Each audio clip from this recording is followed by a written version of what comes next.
soon, maybe just when it hits book value for a small profit. He thinks if earnings are recovering, the real upside could be much bigger, 100, 200%. Why sell a rare gem too early? Maximize the winners. So judgment call there. What are other sell signals? A PE ratio getting way too high is a classic sign the market's gotten frothy. Operationally, seeing big layoffs just to cut costs often signals deeper revenue problems. And maybe the toughest, selling just because it met your original target. Yeah. You have to fight the greed, stick to the plan. 4, the mindset of a successful value investor.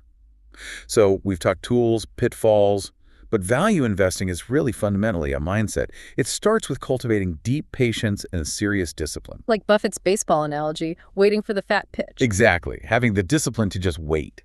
Don't swing at everything. Wait for the obvious, compelling, low-risk opportunity. It's about being incredibly selective, not constantly active. Resisting that busy investor urge we talked about.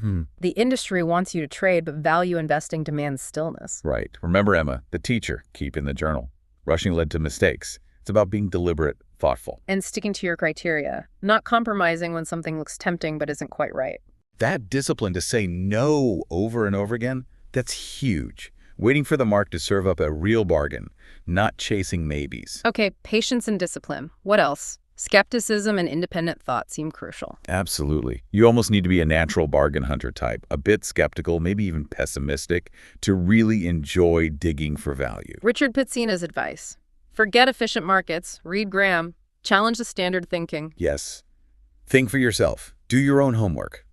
Have the courage to go against the crowd, especially when everyone's caught up in some narrative or panic. Don't let that extra vivid evidence, the screaming headlines, the soaring stock chart, cloud your own analysis of the underlying value. It's a constant battle against your own biases, against the herd, but essential. And that skepticism extends to management too. Definitely. Healthy skepticism is vital. Remember Munger's line, bad industry usually wins out over good management. Focus on the business fundamentals, the industry structure, not just the charismatic CEO. Okay, so you need to be learning constantly too, right? Expanding your circle of competence. But how do you do that systematically and avoid biases? Great question. While staying in your circle is smart, it shouldn't be static. As Bill Miller said, you should always be trying to learn new things, understand new industries if you can. The world changes. So how do you manage that learning and fight bias? Checklists. Checklists are a powerful tool.